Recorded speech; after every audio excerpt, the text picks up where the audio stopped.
Guna pickle ni kerang sama lik. Ni. Kerang panggang, lik. Kita ada limau. Tengok berapa biji cukup guys. Kita ada garam dengan Ajinomoto guys. Ini garam Ajinomoto sama limau kasturi guys untuk campur ni. Ini tadi yang saya dah potong. Bawang 2 biji, cili 1 biji. Kita campurkan semua bahan ni di sana guys.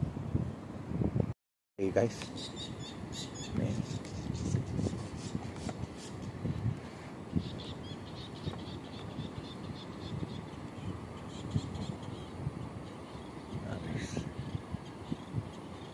Nyam-nyam guys. Nyam-nyam.